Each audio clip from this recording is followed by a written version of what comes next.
Do you want to go from doing only 100,000 damage or even less to almost doing billions of damage or more?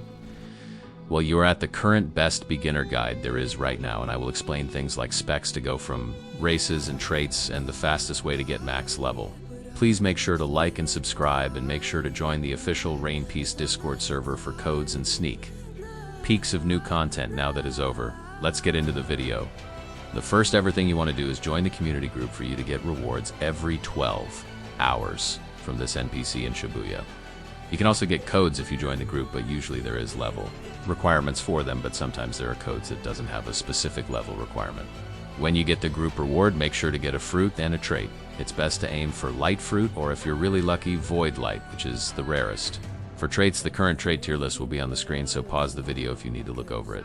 Now, when you are back with light or any other fruit, just farm these NPC until you can at least one-shot the boss.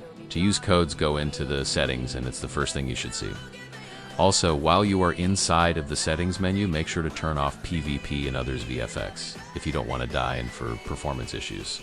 Do this quest until level 100 or until you can one-shot the boss. If you have a fruit or a sword like katana, put your stats in sword for katana, or your power stats in for fruits like light or void light.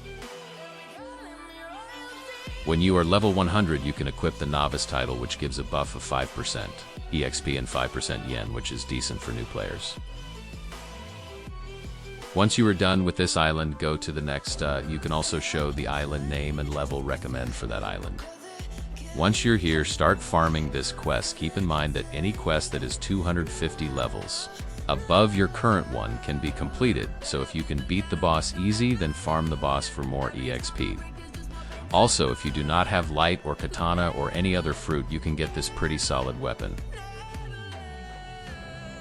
The next thing after getting at least level 350 is obtaining Haki version 1. It is very important for damage if you want to use a melee or sword spec, and you can obtain the fragments from the Shanks boss, and it's a 100% chance to get.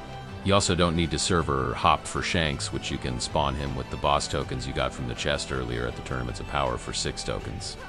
Now, Shank Saber is a very good sword you can use early game, and it requires the Conquered Soul trait, which is not hard to get. Use chests to get money and crystals fast. Farm this boss until 450 to get into the next area, which is Toji Station. Keep farming NPC here and the Toji boss when in between, when you get inverted fragments, until around level 750. You honestly can get the Toji spec, but I don't recommend grinding for that right away, since you need a mythical trait called Bloodlust and overall grindy, but after this you will get your first spec on Jujutsu High. The boss has more chance of getting the fragments than the NPCs. Once you have a fragment, you can now spawn the Toji boss. The next thing you should do is buy chest, where you can get many things like Sukuna fingers, which you will need later in the video. You don't need to buy them really, but it's easier to get things you will need later, like boss tokens and more. This island is where you can get your first spec, which is Yuji. Farm these NPCs and the boss to get cursed energy to spawn Yuji, and continue farming until you get all of the requirements for Yuji spec. The next important thing in your journey is stat rerolls. You can get them from any world boss like Sukuna or Toji at a low chance, with the highest being 30% buff. This is critical for damage. Use the blue NPC to spawn the Yuji boss, and once you have everything for him, go ahead and get him over here.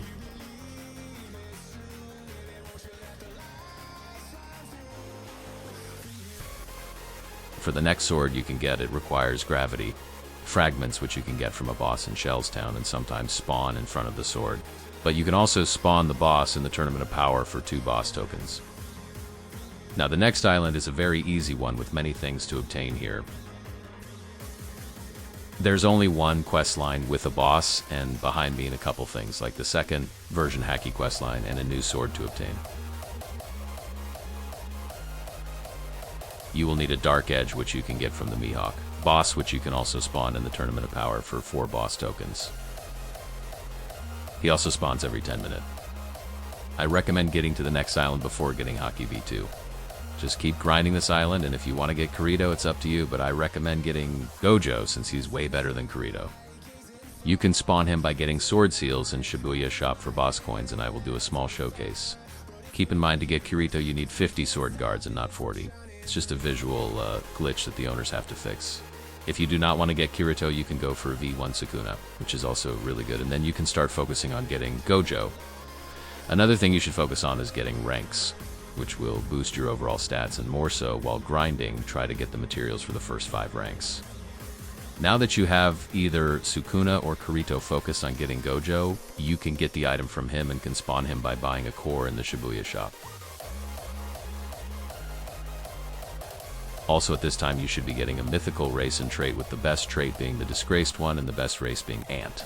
There are many other better traits and races, but they are either from bosses or questline like King Vessel race or Slasher race.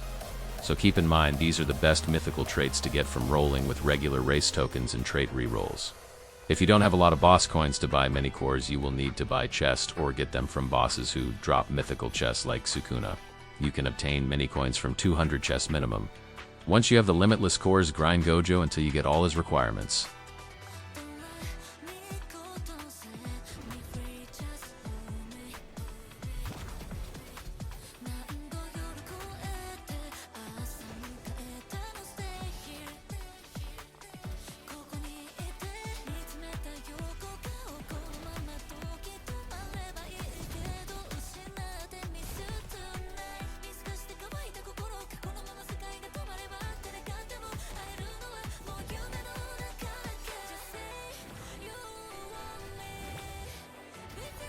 Now that I've shown the moves, it's time to get the Gojo spec. Now that you have Gojo, if you aren't already max level, focus on getting max level and then focus on getting Akaza or Okuiora spec. It is up to you, but they are both really strong, and I have videos of me showcasing both of the specs, so if you haven't watched them, make sure to go watch the showcases. You can find Akaza inside of the Infinity Castle hard mode to get all of his materials. The next spec is location is in Shell's Town, and it is in a black portal named Garganta. There is no requirement to go inside. I've also made a video showcasing this spec, and this one is quite expensive too, so make sure to get the money and crystals before you do anything, and the spec is really worth it. To find the NPCs to get the material to spawn him, go straight forward until you see the sign and 5 NPCs. The drop is a 0.75% chance to get. This is the end of the beginner guide. Thank you for watching. It took me a while to make, and this is just the beginning of my guide videos, so stay tuned. But anyways, what you should be doing if it wasn't clear is going from Katana to Light or Void Light to Yuji to Sukuna V1 or Kirito to Akaza or Eol Key. Thank you for watching. Join the Rain Peace Discord server in the comments. Bye.